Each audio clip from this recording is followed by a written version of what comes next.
Welcome to Talk Theory. It's your host, Kiara Barnes, where I talk all things life, what makes us human, and what makes us superhuman. Sit back, relax, and join me for a chat.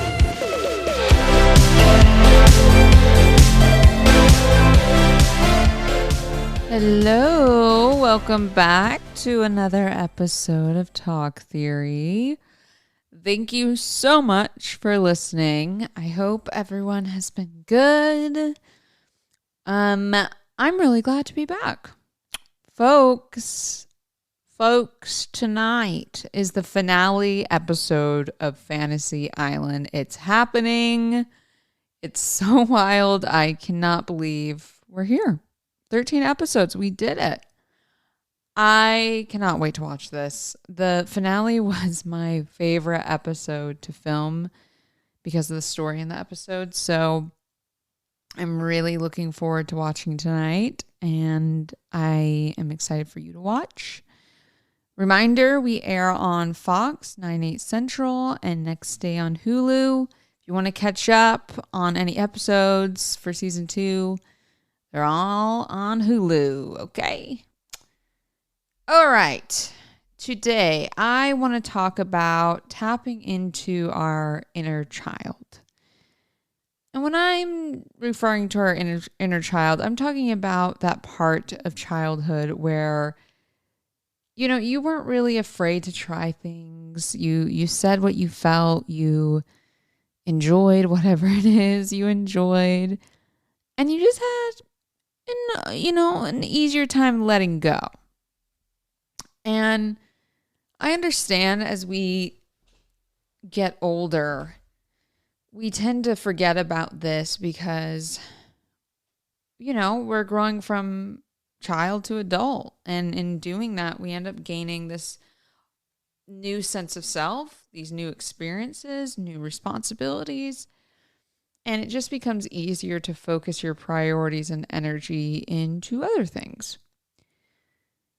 And all this is just coming up because this week for me was a very observant one. And I was just really curious by everything and was even a little more quiet than usual.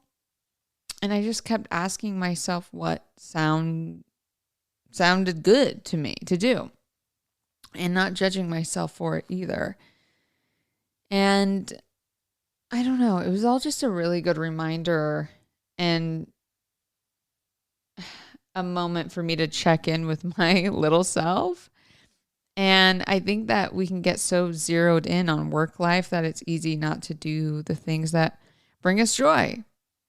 So let's discuss some ways to tap into this part of us and, just to feel better. So what are some things, right? So what are some things that we can do to bring in that feeling of that joyous inner child? And I honestly think it can be simple. Like a simple way to start is to literally just go back to your childhood and think of the things that you like to do that brought you joy. Maybe it was playing a certain video game or, drawing sketches or something, watching a particular movie. Maybe it was making a certain meal or dessert, playing with your clothes, like wardrobe, whatever gave you that excitement when you were younger, and then just try doing one of those things. I personally can think of a movie. Well, I could think of a few movies back in my childhood that I loved. Like Princess Diaries. Oh my gosh, you guys. Also, there's I think it's been confirmed that they're making a Princess Diaries 3, and you have no idea. I don't know if anyone else is a Princess Diaries fan that's watched or listening, but I loved Princess Diaries. And so, okay, any casting directors out there for Princess Diaries 3, hit me up because that is something that childhood me would love. I feel like that started my obsession with princesses, like Princess of Genovia. Are we kidding? Okay, anyway, Princess Diaries, the Lizzie McGuire movie, Parent Trap. Like, these are all such classics when I was a kid that I could turn on and have so much fun too. And I love these movies, and there's so many that I loved as a kid. Even just thinking about it, like, you can hear it in my voice. Watching them again would just make me feel so good. I should honestly watch. I haven't watched Princess Diaries in a second. I haven't. I did watch Miss Congeniality like a few weeks back again, and that was great. Like, yeah, it's just fun to go back down to memory lane. I just think the more enjoyment you can give yourself in the small things will end up amplifying in such a big way in your life. And because you're really appreciating what is rather than so worried about what's going on in the future, And I heard someone say earlier that, and I love this, but they said your head should be a safe haven. Your head should be the safe space. Your head should be the place where you can go to relax. And that was something that gave me pause, but also gave me peace.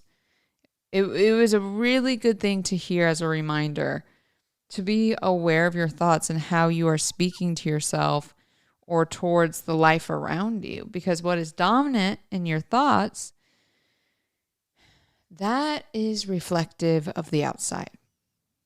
And I also think that he had mentioned,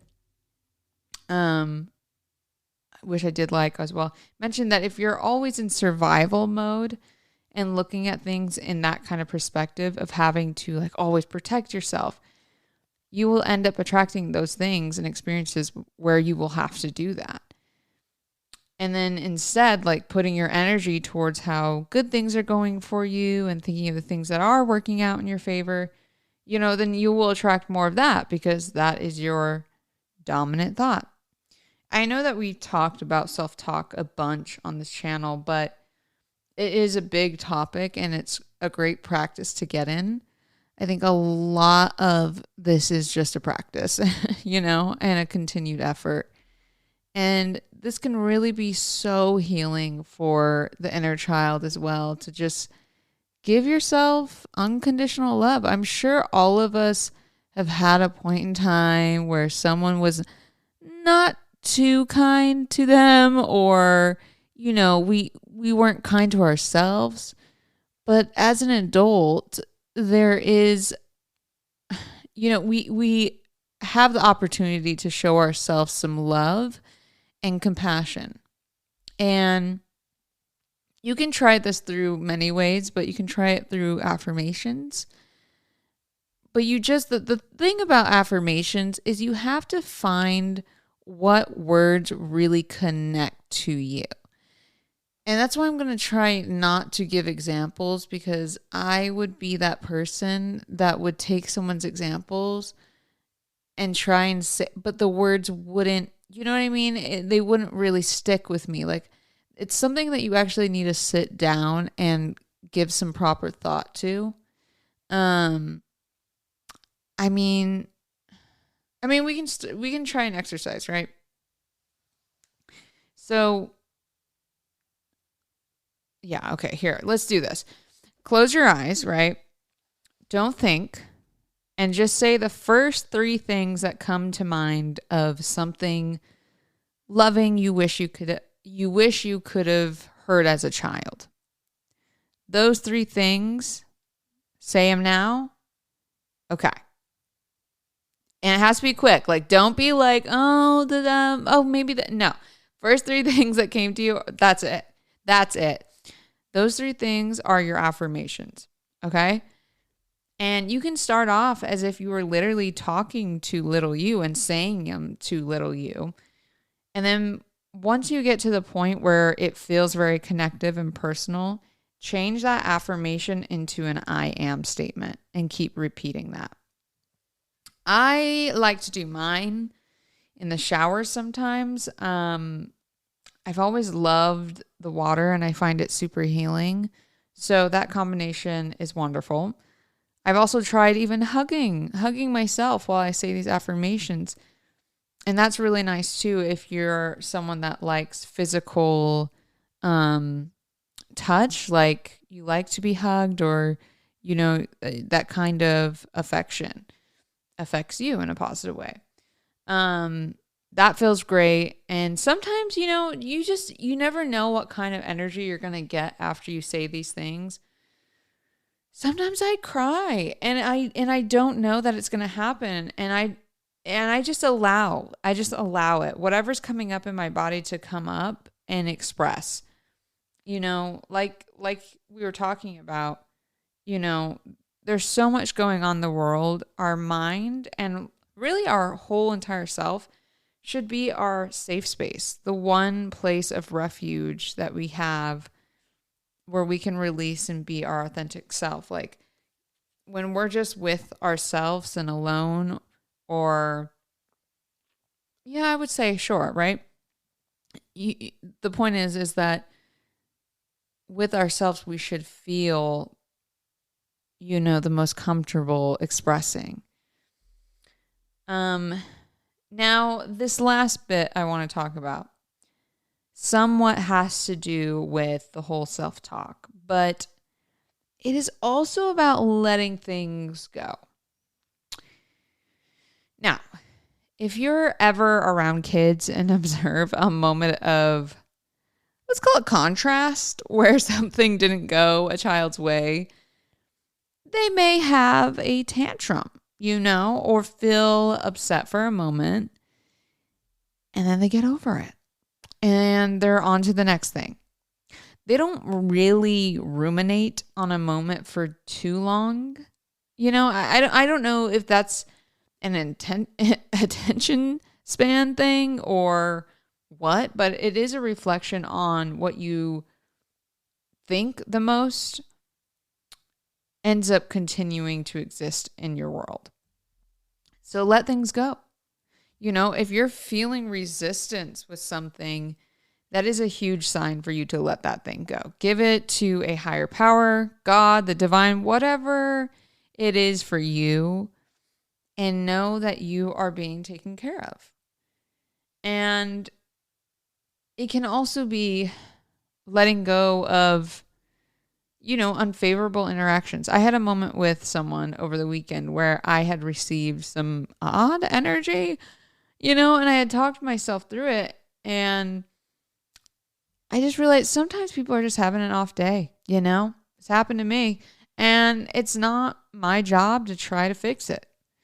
You just got to allow people to be as they are in that moment. It doesn't have to resonate with you.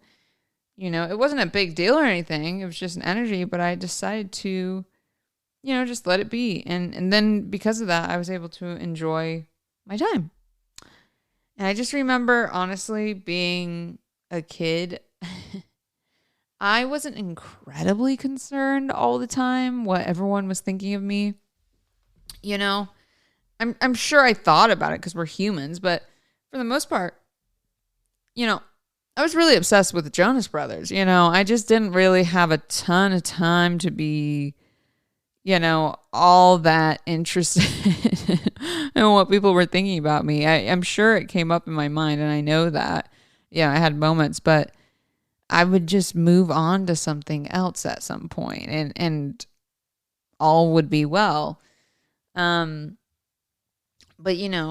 as we grow older, we tend to seek that outside validation more and more. And that makes sense to me. It tracks. Like the whole schooling system from kindergarten to college, we do work in the hopes to get a grade of best to worst.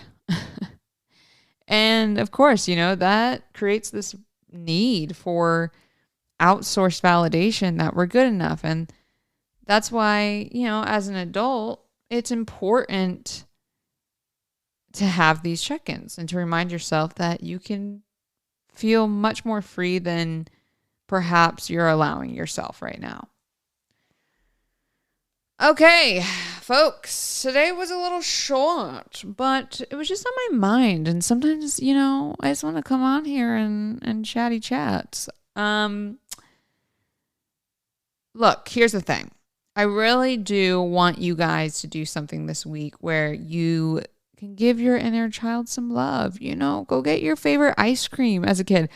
I just recently, I got some vanilla oat ice cream, Oatly or something.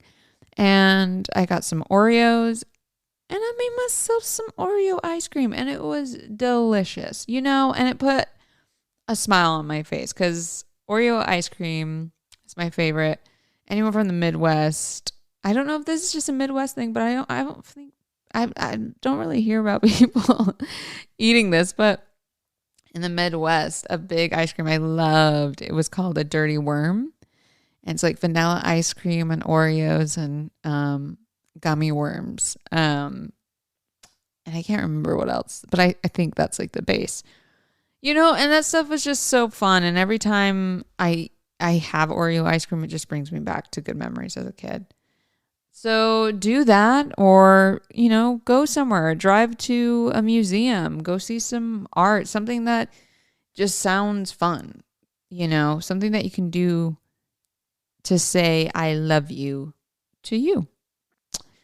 So this week's theory is this. Being lovable towards yourself affords the healing for your past and future. Mic drop. Okay. I love you all. Thanks so much for listening and being here with me today. Remember, tonight is the season finale of Fantasy Island. And just so you know, it's airing at 9, 8, at 9. It's airing at 9, 8 Central on Fox. Next day on Hulu.